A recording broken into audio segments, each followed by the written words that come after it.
Derek raised his glass, the crystal chandelier reflecting a terrifying tenderness in his eyes as he toasted to our 15th anniversary. But my heart stopped when I saw the teal silk scarf embroidered with lilies tucked in his pocket. It was the same scarf I had wrapped around my best friend the day she vanished 3 months ago. As he whispered cheers, I knew that sip of wine was my one-way ticket to the afterlife.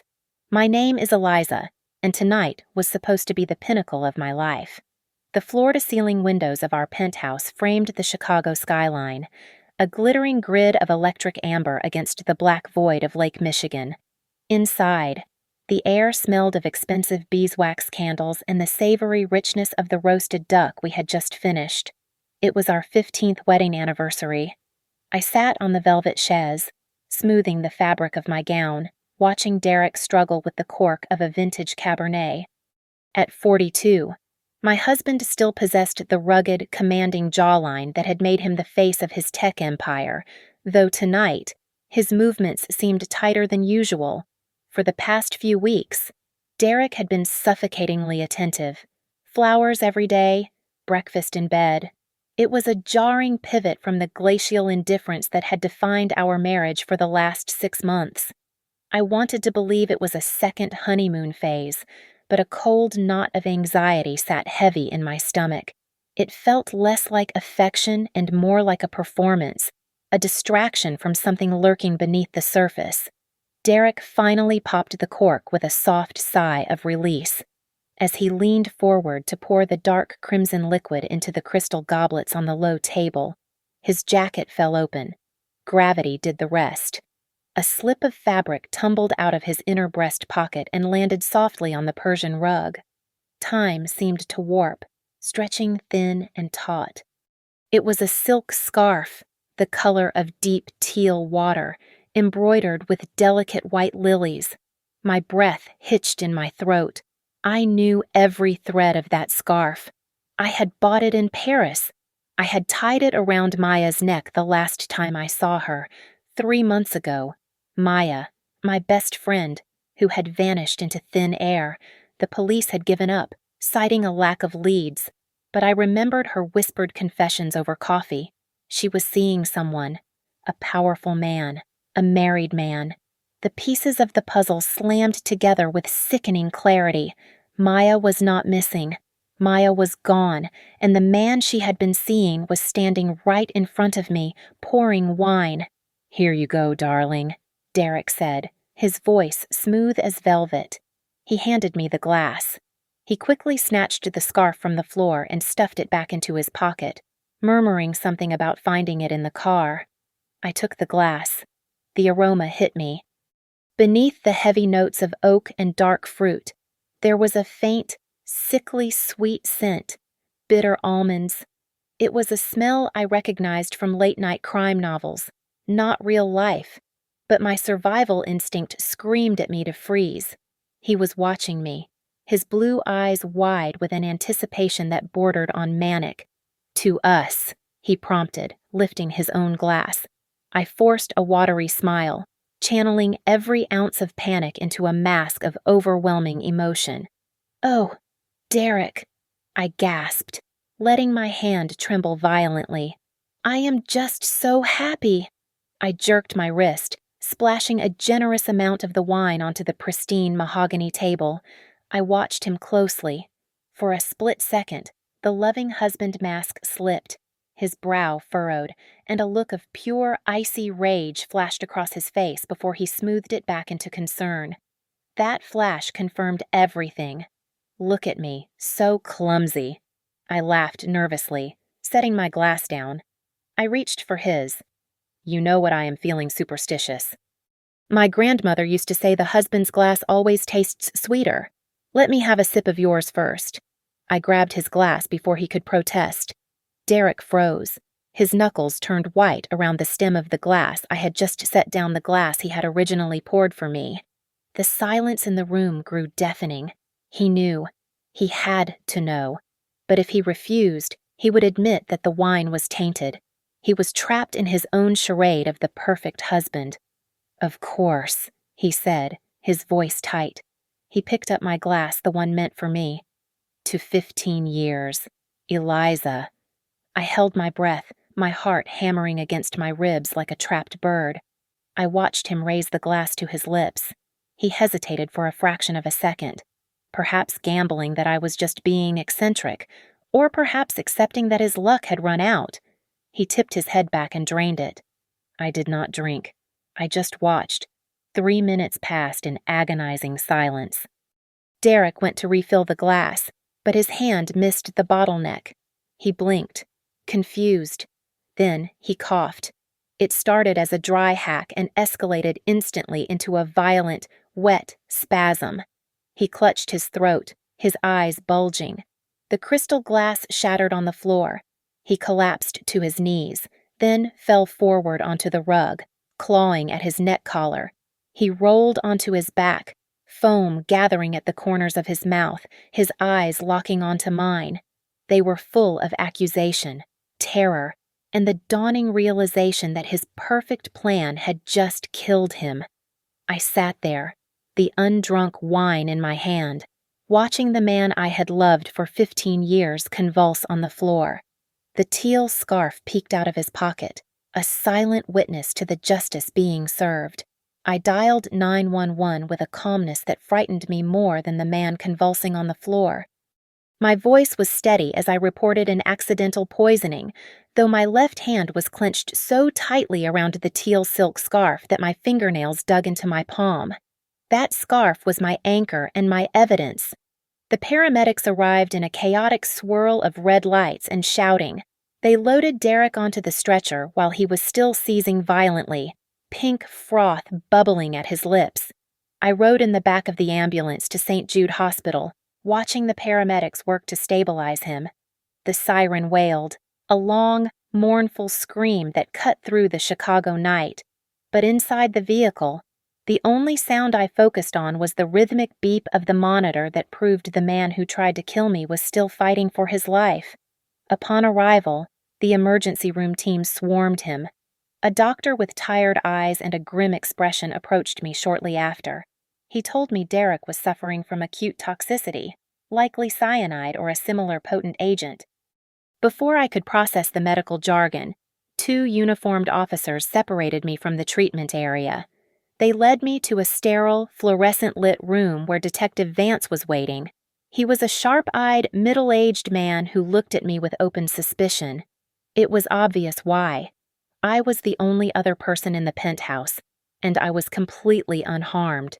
"You did not drink any wine." "Mrs. Sterling?" Vance asked, his pen hovering over his notebook. "We switched glasses," I said, my voice flat. I placed the teal scarf on the metal table between us, followed by the cork from the wine bottle which I had instinctively grabbed. "And you need to find out why this scarf, which belongs to my missing best friend Maya, was in my husband's pocket." The investigation moved with terrifying speed. Because it was a high-profile case involving a tech CEO, the preliminary toxicology on the wine residue from the glasses which the police had bagged at the scene was expedited. An hour later, Vance returned, and the hostility in his demeanor had evaporated, replaced by a look of bewildered pity. The lab results were conclusive. The glass Derek had originally poured for me contained a lethal dose of poison. The glass he had poured for himself was clean. When I forced the switch, he had unknowingly downed his own trap. "It looks like he intended that glass for you," Vance said, scratching his chin. "He dug his own grave." I was left alone in the hallway while they processed the paperwork. The hospital air was frigid. I wrapped my arms around myself, staring at the scuffed linoleum floor. My mind drifted back to the last 6 months. I remembered Derek's sudden business trips to San Francisco, the same weeks Maya would go radio silent. I had been so blind, accepting his excuses about board meetings and mergers while my best friend was likely begging for her life or running from him. The doctor emerged from the trauma unit. He informed me that Derek had survived the initial crisis because they pumped his stomach immediately, but the lack of oxygen had caused severe neurological damage. He was in a deep coma, and it was unclear if he would ever wake up. I nodded, feeling a cold resolve settle in my chest. I declined the offer for a police escort home. I needed to go back to the penthouse alone. As I stepped out of the hospital doors into the night air, I realized that Detective Vance might think the case was a simple domestic dispute gone wrong. But I knew better. The police would only look at the surface. If I wanted to know what truly happened to Maya and why Derek had that scarf, I had to find the answers myself. I could trust no one. The penthouse felt like a mausoleum after the police left. I stood in the center of Derek's study, the smell of his cologne still lingering in the air, mocking me. I needed answers, and I knew they would not be in the police report. I moved the heavy abstract painting aside to reveal the wall safe. Derek thought he was clever, but he used his birthday for everything. The heavy steel door clicked open. Inside, there was no cash, only a cheap plastic burner phone sitting alone on the metal shelf. I powered it on. The battery was low. I scrolled through the call log and felt a chill run down my spine. There was only one contact saved, listed simply as M. My thumb hovered over the name. Maya. It had to be. The message inbox was empty, completely wiped clean, but the existence of the phone itself was a confession of a double life. I turned to his computer next. I logged into our joint bank accounts, and the screen blurred before my eyes. Zero. The savings, the investments. Everything was gone. In their place was a terrifying transaction history showing a massive loan from something called the Pegasus Investment Fund. I had never heard of it, but it sounded less like a bank and more like a loan shark operation. I checked the property records and saw that he had mortgaged the penthouse to the hilt without my signature. My hands were shaking as I picked up the landline to call his executive assistant, Sarah. It was late, but I had her personal number. When I pressed her about Derek's recent schedule, she broke down. She confessed that Derek had been fired 4 months ago for embezzlement.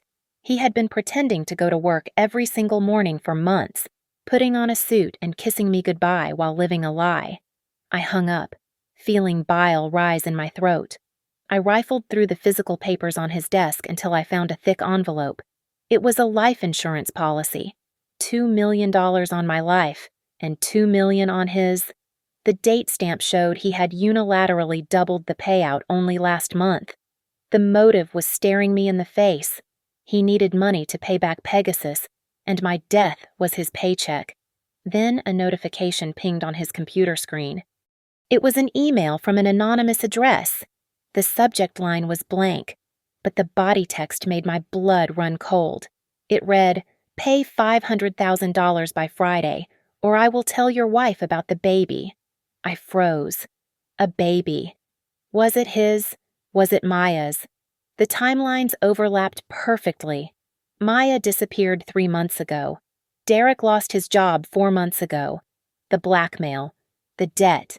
It all connected to this mysterious child.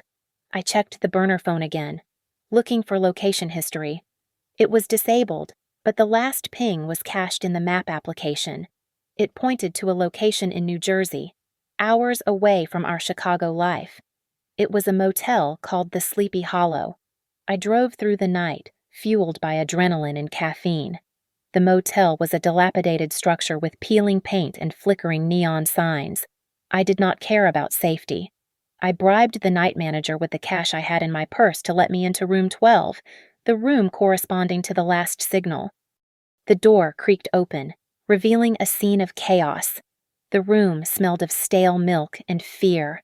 A chair was overturned, a lamp was broken, but it was what lay on the bed that stopped my heart. There were diapers, a pacifier, and a bag I recognized instantly. It was Maya's overnight bag, the one she took to the gym. Inside, I found a receipt from a local grocery store dated only 2 days ago. Maya was not dead. She had been here, living in squalor with a baby, hiding from the world. But looking at the signs of struggle in the room, I realized I was not the only one who had come looking for her. I cornered the landlady in her cramped office, which smelled of stale tobacco and damp wool. She was a sour woman in a floral housecoat who clearly wanted me gone. I flashed a $100 bill to loosen her tongue. She snatched the money and confirmed that Derek was a regular visitor here. He came to see the girl in room 12. I asked if the woman was in her late 30s with dark hair, describing Maya. The landlady laughed dryly and shook her head. She told me I was way off. The girl in room 12 was a kid, barely 20 years old. Her name was Chloe.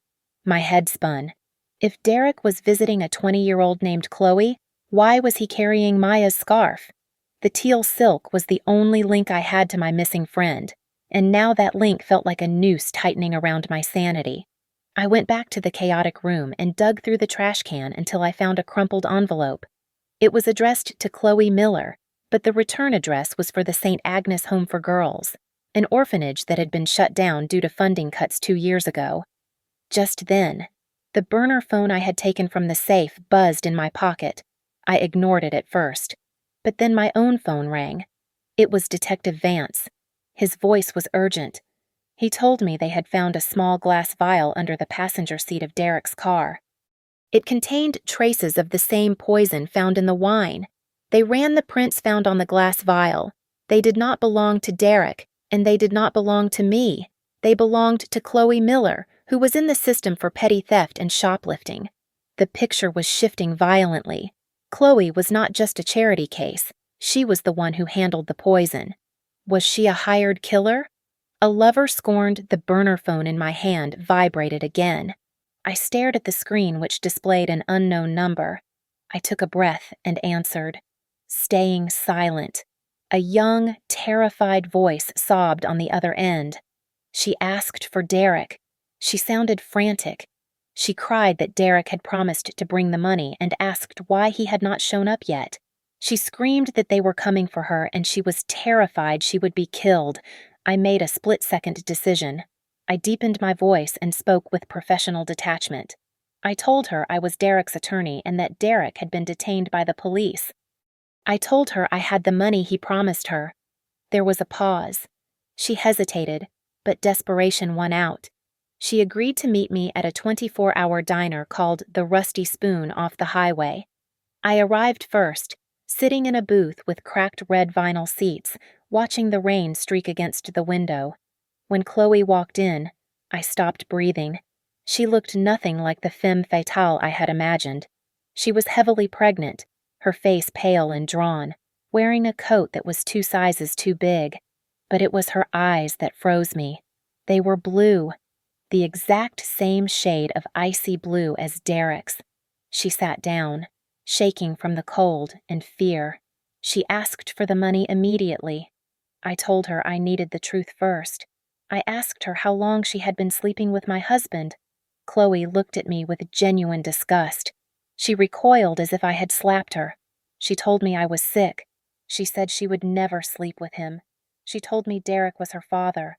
The world tilted on its axis. She explained that Derek had dated her mother in college. When her mother got pregnant, Derek paid her off and disappeared to build his empire, leaving them to rot. Her mother died in the orphanage, and Chloe had tracked him down 6 months ago. She was not a mistress. She was the ghost of his past, the biological daughter he had abandoned 20 years ago, now sitting across from me, carrying a grandchild he had tried to kill me to pay for. The young woman sitting across from me was not a villain. She was a terrified child trapped in a nightmare of her father's making. Chloe gripped her coffee cup with white knuckles as she explained the men who were hunting her. They were loan sharks, ruthless and impatient, demanding payment for a $50,000 gambling debt left behind by a deadbeat ex-boyfriend who had fled the state. She had nowhere to go, and that was when Derek had found her. He had re-entered her life 6 months ago, playing the role of the repentant father. He had tried to pay off her debts, draining our accounts and eventually stealing from his own company to keep the wolves at bay. It explained the firing. It explained the secrecy. But his solution to the final ultimatum was darker than I could have imagined. Chloe looked down at the table, tears streaming down her pale cheeks. She confessed that she was the one who gave him the vial. Derek had told her a tragic, beautiful lie. He claimed he was terminally depressed and wanted to commit suicide to escape his failures. He told her that his life insurance policy would pay out millions, enough to clear her debt, secure a future for her unborn child, and take care of me, his beloved wife. He had convinced his own daughter to help him die so she could live. A wave of nausea hit me so hard I almost gagged. Derek had not planned to die. He had doubled the insurance on me. He had used his daughter's desperation and naivety to procure the poison, intending to murder me, collect the $2 million, pay off the sharks, and keep the rest for himself. He had manipulated her love and her guilt to turn her into an accessory to what he hoped would be the perfect crime. "And the scarf?" I asked, my voice trembling with rage. "The teal one. Why did he have it?" Chloe sniffled. She told me she had found it at his private office 3 months ago when she went to beg for cash. She thought it was a gift he had bought for her, a peace offering. She had taken it, but she spilled coffee on it a few days ago. She gave it back to Derek yesterday because he promised to have it professionally dry cleaned for her. "Did you see a woman there?" I pressed. "When you found the scarf." Chloe nodded. She described a woman matching Maya's description perfectly. She said she saw them arguing violently in the office. The woman had discovered the embezzlement records and found out about Chloe. She was shouting that she was going to report him. Chloe watched from the hallway as the woman stormed out, leaving the scarf behind in her haste. Maya had not been his lover. She had been the whistleblower who caught him, and she had fled in fear. I looked at Chloe, really looked at her, and saw the wreckage Derek had caused. He was a monster who had cannibalized everyone who loved him. I wanted to scream, but suddenly Chloe gasped. She grabbed her stomach, her face twisting in agony. A low, guttural moan escaped her lips. She was only 7 months pregnant, but the stress was tearing her apart. "It hurts!" she screamed, doubling over. "Something is wrong." My hatred for Derek burned hot in my chest, but looking at this girl, his victim, I knew I could not leave her. I threw cash on the table and hauled her up. I half carried her to my car, her weight heavy against me. I drove like a maniac toward the nearest hospital, running red lights, my hand holding hers as she screamed through the contractions. I was saving the child of the man who tried to kill me, but in that moment, saving them felt like the only way to defeat him. The antiseptic glare of the operating room hallway burned my eyes as I paced back and forth. Chloe had been rushed into an emergency cesarean section, her body failing under the stress of the night. When the doors finally opened, a nurse wheeled out a clear plastic incubator. Inside lay a tiny, fragile creature, wires taped to his translucent skin, his chest heaving in a desperate rhythm. The doctor informed me that the baby had severe respiratory distress syndrome and needed immediate intensive care in the neonatal unit. The relief of his survival was short-lived. A hospital administrator, holding a clipboard like a shield, intercepted me. She explained that Chloe had no insurance and no record of employment. The cost of the incubator, the surgery, and the projected stay in the NICU was astronomical. They needed a guarantor, or they would have to transfer the baby to a state facility miles away, which might compromise his already fragile condition. I stood there, paralyzed by a cruel irony. This child was the grandson of the man who had tried to murder me just hours ago. He was the blood relative of the monster who had destroyed my life. Walking away would have been easy. It would have been justice. But then I looked through the glass of the nursery window. The baby's hand, no bigger than my thumb, curled around a tube. I felt a phantom ache in my own womb, remembering the years Derek and I had spent trying to conceive, the endless negative tests, the silent tears in the bathroom. I had wanted a child more than anything. I reached into my purse and pulled out my personal credit card, the one Derek had not been able to access. I handed it to the administrator and told her to charge whatever was necessary. I was paying to save the lineage of my enemy. But in that moment, I was just a woman saving a child. Once the financial matters were settled, I made my way to the intensive care unit on the 4th floor. 2 uniformed officers stood guard outside room 402. Inside, Derek was awake. He was handcuffed to the metal rail of the hospital bed, looking small and pathetic against the crisp white sheets. His skin was gray, and his throat was raspy from the intubation, but his mind had cleared. I stood at the foot of his bed. I did not scream. I did not cry. I just asked him one question. I asked him where Maya was. Derek broke. The arrogant CEO was gone, replaced by a coward facing the consequences of his own greed. Tears streamed down his face as he confessed everything. He admitted to the embezzlement. He admitted to manipulating Chloe. He admitted that he intended for me to drink the poisoned wine so he could collect the $2 million policy. But when I asked about Maya again, he shook his head violently. He swore on his life that he did not kill her. He told me that Maya had confronted him in his office 3 months ago. She had found the ledger. She had threatened to go to the FBI. He said she ran out of the office in a panic, claiming she needed to disappear before he could hurt her. He claimed he never saw her again. I wanted to believe he was lying, that he was a complete monster capable of anything, but the desperation in his voice felt real. The door opened behind me. It was Detective Vance. He held a manila folder in his hand, his expression unreadable. He looked from Derek to me and cleared his throat. He told us that they had found Maya. My heart hammered against my ribs. I waited for him to say they found her body in a shallow grave or a lake, victims of Derek's rage. Vance shook his head. He told us that a Jane Doe had been identified in a morgue in rural Pennsylvania. She had died in a single-car accident on a rainy highway 3 months ago. She was driving fast, likely terrified, and lost control. She had been carrying a fake ID, which was why it took so long to match her dental records.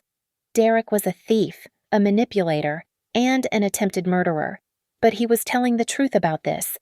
He had not killed Maya. Fear had killed her. She died running from the ruin he had created. The news that Maya had died in a car accident was a shock that hit me with the force of a physical blow, yet it brought a strange, hollow kind of relief. Derek was a monster, but he was not the monster who had strangled my best friend in a fit of rage.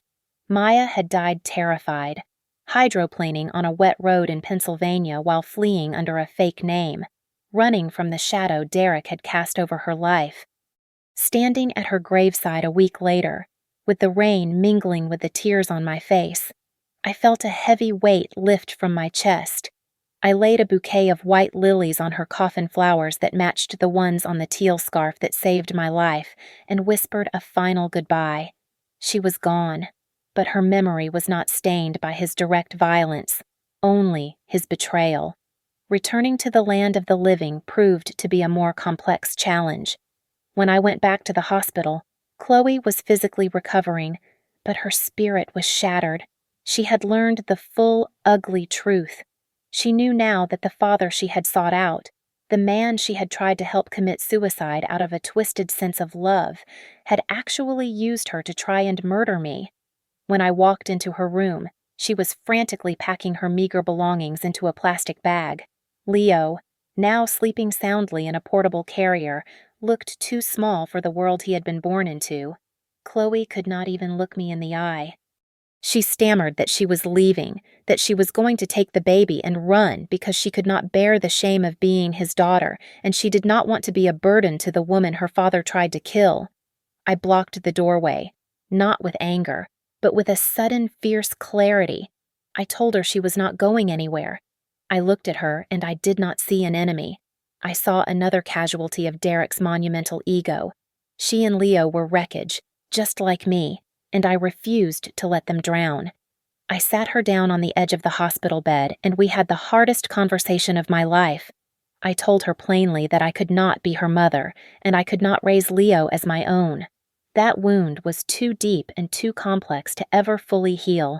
However, I promised her that I would not abandon them. I told her I would pay for a lawyer to clear her name regarding the theft of the poison since she had been coerced, and I would provide the financial support she needed to get an apartment and get back on her feet until she could work. The following month was a blur of cardboard boxes and legal briefs. The bank foreclosed on the penthouse to cover Derek's massive debts. I watched the movers haul away the velvet chaise where I had almost taken that fatal sip of wine, and I felt nothing but relief. I left the diamond chandeliers and the panoramic view of Lake Michigan behind without a backward glance. I rented a modest one-bedroom apartment in a quiet neighborhood with creaky floors and a view of a brick wall. For the first time in years, I felt safe. I felt like myself.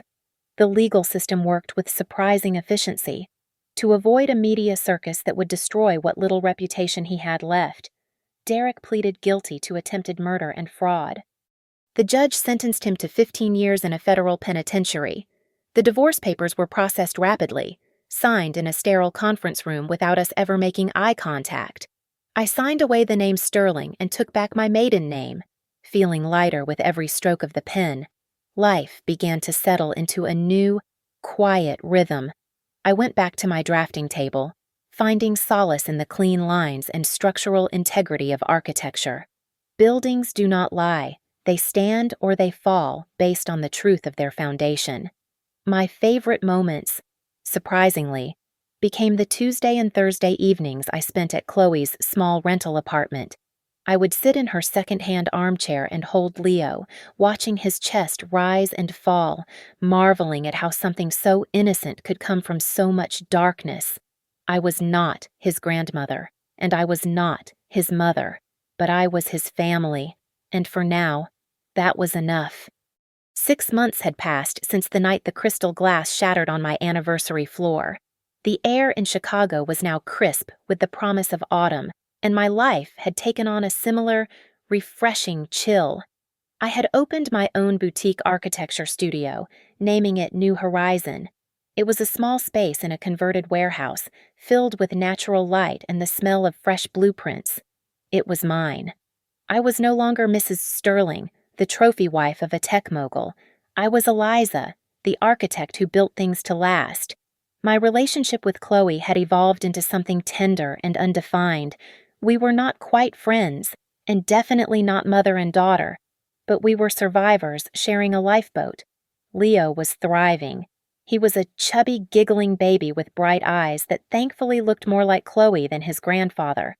I had become Aunt Eliza to him. Holding him was no longer a painful reminder of what I had lost, but a grounding affirmation of what I had helped save. Then, on a Tuesday afternoon, the phone rang. It was Derek's lawyer.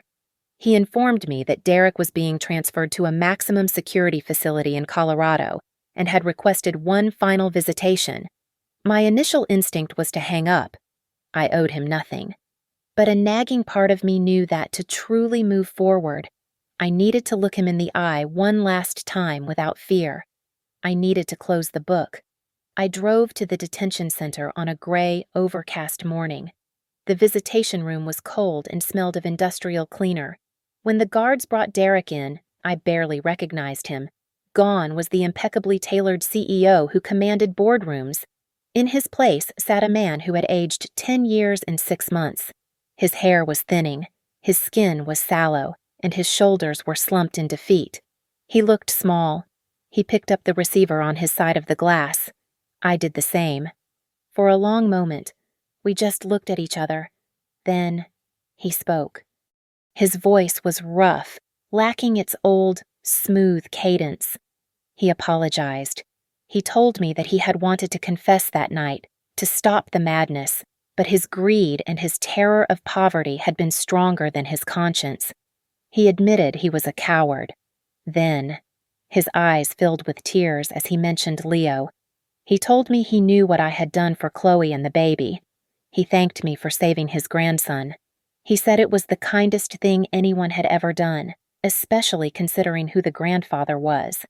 I looked at this broken man and waited for the anger to rise. I waited for the hatred that had fueled me for months to flare up, but there was nothing, no fire, no rage, only a profound, distant pity. He was not a villain anymore. He was just a pathetic, empty shell of a man who had traded everything for money and lost it all. I did not do it for you, Derek, I said, my voice steady and clear. I did it for Leo. And I did it because, unlike you, I can sleep at night knowing I did the right thing. I hung up the phone before he could respond. I stood up and walked out of the room, leaving him sitting alone in his orange jumpsuit. When I stepped out of the prison gates, the clouds had broken. The sun was shining with a brilliance that made me squint. I took a deep breath, filling my lungs with the cool air. My chest felt light, unburdened for the first time in what felt like a lifetime. I walked to my car, and as I unlocked the door, my phone buzzed with an email. I checked it. It was a notification from the city council. My proposal for the new community library, a project I had dreamed of designing since I was in graduate school, had been accepted. I smiled, started the engine, and drove away from the prison, heading straight toward the horizon. It has been exactly 1 year since the night my life shattered into a million jagged pieces on a penthouse floor. The silence in my new apartment is different now. It is not the heavy, suffocating silence of a marriage built on secrets, but the peaceful quiet of a life that finally belongs to me. I no longer host gala dinners or wear gowns that cost more than a car. My joys are simpler these days: a hot cup of coffee on my balcony, the smell of rain on pavement, and the sound of genuine laughter. Chloe has been the biggest surprise in this wreckage. The scared girl who once trembled in a diner booth is now a fierce, determination-driven woman. She enrolled in a vocational nursing program and works tirelessly to provide for Leo. I help them where I can, slipping a grocery cart into her bag or babysitting Leo on weekends. But I am careful not to cripple her with charity. She needs to know she can stand on her own 2 feet, just as I had to learn to stand on mine. Watching her navigate motherhood with grit and grace makes me proud in a way I never expected to feel for the daughter of the man who betrayed me. I have also met someone. His name is Mark. He is a veterinarian with gentle hands and a smile that reaches his eyes. There are no grand gestures, no whirlwind trips to Paris, and no love bombing. Our relationship is slow, built on long walks and honest conversations. When I told him about my past, about Derek and the poison, he did not look at me with pity. He just held my hand and told me I was a survivor. It is terrifying to trust again, but with Mark, the terror is slowly giving way to comfort. Last weekend, while I was clearing out the last box of items the police had returned to me, my fingers brushed against cool, smooth fabric. It was the teal silk scarf. The evidence tag had been removed, but the memory attached to it was indelible. For a moment, I thought about throwing it into the trash or burning it in the sink to watch the bad memories turn to ash, but something stopped me. Instead, I filled the basin with warm water and lavender soap.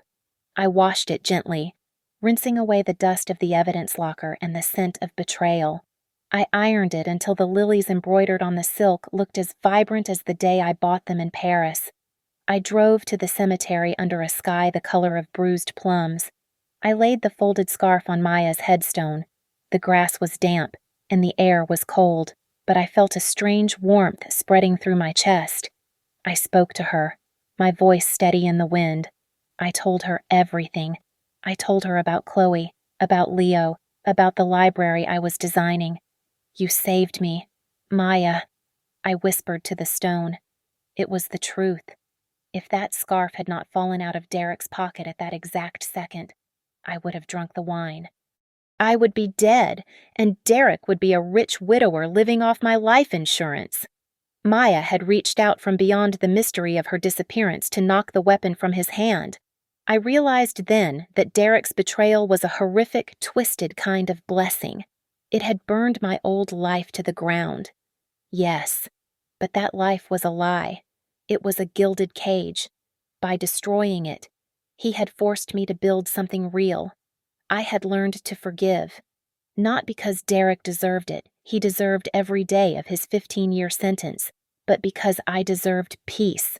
Forgiveness was not about exonerating him. It was about unclamping the shackles of hatred from my own ankles so I could walk forward. I returned home and stood before the full-length mirror in my bedroom. The woman staring back at me was 40 years old. There were fine lines around her eyes that had not been there a year ago, and her hair was cut in a shorter, sharper style. but the fear that used to haunt her gaze was gone. She looked strong. She looked independent. She looked like someone who had walked through fire and came out not as ash, but as steel. I smiled at her, and for the first time in a long time, she smiled back. The final climax of my story was not a gunfight or a courtroom showdown, but a quiet, terrifying decision involving the heartbeat of a 6-month-old boy. Just as life seemed to be settling into a peaceful rhythm, Leo began to struggle. He was lethargic and pale. The doctors ran a battery of tests and came back with a diagnosis that felt like a curse from the grave. Leo had a congenital heart defect, a rare condition that the doctors confirmed was hereditary. He had inherited the weak heart of his grandfather, the man who was currently sitting in a prison cell. The surgery required to save him was specialized and urgent. The cost was staggering. Even with the state aid Chloe had qualified for, the out-of-pocket expense for the specific specialist needed to perform the procedure was $80,000. It was an impossible sum. Chloe crumbled. I found her in the hospital stairwell, making a frantic phone call to a number she had found on a dark web forum. She was trying to arrange the sale of her own kidney to a black market broker. She was willing to be butchered in a back alley to save her son. I grabbed the phone from her hand and smashed the call. I shook her by the shoulders, telling her she was not going to die for this. But as I looked into her desperate, tear-filled eyes, I knew I was the only one who could stop this tragedy. I went home and looked at my bank account. I had spent the last year scraping together every penny. I had sold my jewelry, worked 60-hour weeks, and saved every cent of profit from my new studio. I had exactly $85,000 in the bank. That money was my down payment on a small condo. It was my security. It was the proof that I had survived and rebuilt. If I gave it away, I would be back to zero. I would be a 40-year-old woman renting a studio apartment with no safety net, saving the life of a child who shared the DNA of the man who tried to murder me. The hesitation lasted only a moment. I closed my eyes and remembered the cold sensation of the glass in my hand that night in the penthouse. I remembered how close death had felt. Derek had chosen money over life. He had chosen greed over love. If I chose my bank account over Leo's heart, I would be no better than him. I would let his legacy of selfishness win. I drove to the dealership and sold my car on the spot for cash. Then I went to the bank and requested a cashier's check for the full amount of the surgery. When I handed the check to the hospital administrator, my hands were not shaking. The surgery took 6 hours. When the surgeon came out and gave us the thumbs up, the relief was so physical it almost knocked the wind out of me. Chloe did not just say thank you. She dropped to her knees on the sterile hospital floor, grabbing my hand and pressing her forehead against it, sobbing uncontrollably. She called me her savior. I gently pulled her up. I told her to stand. I told her that we do not kneel to anyone. We just take care of each other. I left the hospital as the sun was setting, painting the Chicago skyline in hues of purple and gold. I decided to walk home. I had no car. My bank account balance was zero. I was technically destitute compared to the life I once lived in the penthouse. Yet, as I walked through the bustling streets, feeling the cool evening breeze on my face, I realized I had never felt wealthier. I had purchased a life.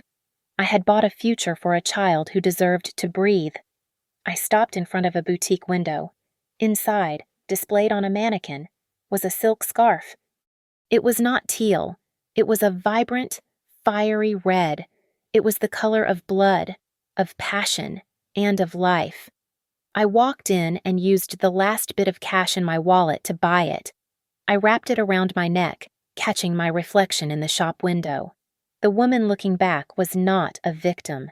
She was not a survivor. She was a warrior who had won the ultimate battle against darkness. I stepped out of the shop, adjusted the red scarf against the chill, and walked confidently down the street, leaving the long shadow of the past behind me forever. Thank you so much for listening to my story. I would love to know where you are tuning in from. So please leave a comment below, sharing your location and your thoughts on Eliza's decision. If you enjoyed this journey, Please subscribe to the channel Lily Revenge Stories, like this video, and hit that hype button to help this story reach even more people.